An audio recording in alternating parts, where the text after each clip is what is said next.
Hello, my YouTube friends. Today I'd like to go over the action potential duration pattern of the automaticity myocytes for the SA node and AV node, as well as the ventricular myocyte ATP, and how they are different. I like this kind of dark side, good side thing going on. Anyways, we will start first with the AV, the automatic cells, which are found in the AV and SA node. I will start with green, since green is the color of life. I don't know how well I can do this without looking, so I hope you can see. Okay, so for the automaticity, they have automaticity first because of what is called phase 4, the IF or I funny channel, in which it goes up a little bit due to the slow conductance of sodium coming in. Then there's phase 0, in which it goes up due to calcium coming in. Then it slowly goes back down, which is called phase 3, because potassium goes out. And this continues on like that. This is very unique to the SA and AV nodes. Let's write these things down what I just talked about so we can remember them. So as I said, first we have phase 4, the IF funny channel, in which you have sodium going in. Remember, this sodium is slow. Phase 0 is next, in which you have calcium going in, influx of calcium. And then lastly, you have phase 3, in which potassium is effluxed out. The next ADP looks a little different. I would try my best to do it the same underneath, but no guarantees. So, in contrast to phase 4 in the SA nodes, the ventricular kind are different. The phase 4 in the ventricular myocyte is resting potential, which is about negative 90 millivolts. This one is about negative 40 to my knowledge. It starts off as. So it's a resting millivolt phase 4. Then you have a brief, or not a brief, but a strong influx of sodium that comes in, which causes phase 1. Then there's phase 0, please forgive me. This is phase 0. Then phase 1 is up here, where there's a brief repolarization as the sodium conductance decreases while the potassium efflux increases. Then you reach a level of plateau phase where the calcium conductance increases, so you have a counterbalance of the calcium coming in while the potassium goes out. They're kind of dueling it out. And then lastly you have phase 3, where the calcium is pretty much like, screw it, it's not worth it, and lets potassium have its way with the ADP. So let me write these down as well. Phase 4 here. Sorry, I'm left-handed like most presidents, so it might be hard to see. And we'll just say here negative 90 millivolts. Versus phase 0, you have an influx of sodium. Phase 1 up here is a brief repolarization with potassium going out and the conductance of sodium going in. I can't write that, so just remember that. Conductance of sodium decreases and the efflux of potassium increases, which is why there's this brief depolarization.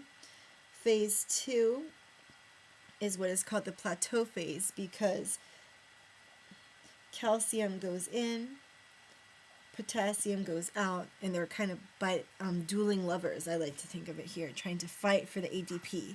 But who wins in the end? The one that stays truest the longest, which is the potassium. So the potassium wins, causing repolarization, because the conductance, it wore it down, and the conductance of calcium went down and said, I can't handle it anymore, so the conductance of calcium decreased, and potassium took over and caused repolarization. I hope this helps. Note the differences here. Just go over it one more time. For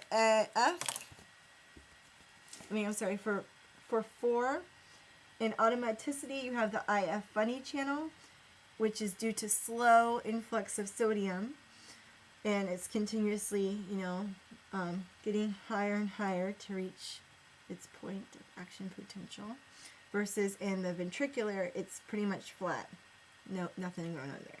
And -90 versus -40 up here. Then you have phase 0, which in the SA node is calcium versus the ventricular myocyte is sodium. So remember that.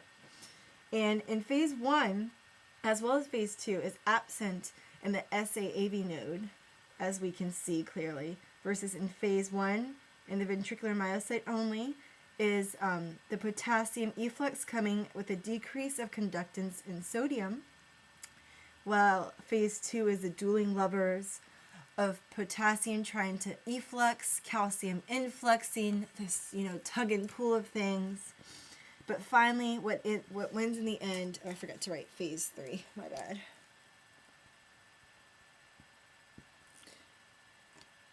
What wins in the end is the potassium. It effluxes out, causing repolarization. These are important to remember for your antiarrhythmics. Just going to go over it very briefly. I have no fun spin here. But phase 0 and 3, let's go over this here. This might be difficult, but okay. Phase 0 and 3 are in the 1A antiarrhythmics, such as quinidine, procainamide, diisopyramidine, versus with 1B. I have one thing, first aid says they're all 0 versus another sheet I have is 3, so I guess they're all 1-0, but I have lidocaine as phase 3 as well. But the difference between 1A and 1B is that it increases the ADP, so this gets longer with 1A, such as quinidine and procainamide, versus in lidocaine, it gets shorter. The ADP is decreased. Flecainamide, which you don't want to use because it has life-threatening arrhythmias that can cause sudden death, that has no effect on the ADP, and it just slows down phase 0. Beta blockers slow the AV node and the SA node, so the automaticity, they slow down phase 4, so it's slowing it down, so it's not able to, cause firing as much. Versus in the 3, beta blockers are 2. 3, which is calcium channel blockers, is amiodarone and sotalolol. That affects phase 3. It prolongs it. And class 4, which is the calcium channel blockers, that affects phase 0 and 4. And it should be noted that verapamil and dilantazim, sorry, I can't pronounce the drugs, that causes a prolonged PR interval, which I know is kind of hard to see on here, but I believe that is related to the slowing down of phase 4, I want to say. It has a delayed activation, which that makes sense. So it has a PR interval prolongation. Another thing to remember, talking about EKGs, is the 1A, such as quinidine and procainamide, cause prolonged QT, which can cause torsades de points, which can lead to bad things, as well as 3, which is your amiodarone and sotalolol, that can also cause prolonged QT. I hope this helped. I love the heart, but I hope I learned this too. Okay, bye.